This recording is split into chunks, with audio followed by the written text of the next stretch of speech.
অপহরণের পর মুক্তিপণের টাকা চেয়ে সন্তানকে মারধর করার খবর শুনে অসুস্থ হয়ে প্রাণ হারিয়েছেন এক বৃদ্ধ বাবা। সোমবার দুপুরে কুমিল্লার দাউদকান্দি উপজেলার মারুকা ইউনিয়নের চক্রতলা গ্রামে এই ঘটনা ঘটে। অপহরণের শিকার পাবেল ইঞ্জিনিয়ারিং ওয়ার্কশপের কর্মচারী। পুলিশ জানায়, সোমবার দুপুরে গৌরীপুর বাজারে কবুতর কিনতে গেলে একদল অপহরণকারীর খপ্পরে পড়েন পাবেল।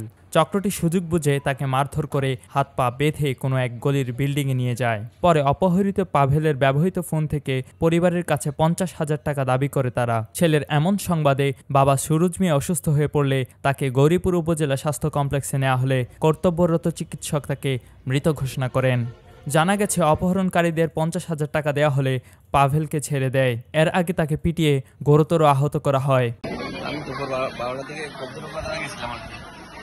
আমার এখান থেকে গুম করে নিয়ে গেছে, নিয়ে যায় গুলির ভিতরে আমার চোখ বাঁধছে, বান্ধা আমার কোনো নিয়ে গেছে, আমি বলতে পারি না। আমার টাকা আদায় করছে কত? 50,000 টাকা। কিভাবে নেবে? এটা আমার মোবাইলের বিকাশের টাকা আমরা বাড়ি থেকে টাকা আনা হয়েছে, আমরা ট্রান্সফার করে তারা নিয়েছে। কতজন ছিল? হ্যাঁ, কতজন ছিল ওরা? তারা আনুমানিক 20-25 জন হবে। তারপর আরেকটা খবর শুনলাম, আমার বাবার মৃত্যুর বিষয় আপনার সঙ্গে। মানে আমার আঘাতটা সহ্য করতে পারা নাই, মানে মারছে এই মারাটা সে সহ্য করতে পারা নাই, এই জন্য হার্ট অ্যাটাক করছে। আপনার বাবা? হ্যাঁ, আমার বাবা।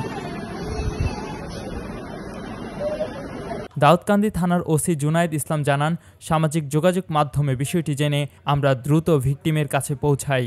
অপহরণের সাথে সম্পৃক্তদের ধরতে পুলিশি তৎপরতা অব্যাহত রয়েছে। পাভেল দাউদকান্দি উপজেলা স্বাস্থ্য কমপ্লেক্স গৌরীপুরে চিকিৎসাধীন অবস্থায় রয়েছেন। কুমিল্লার কাগজ, নিউজ ডেস্ক।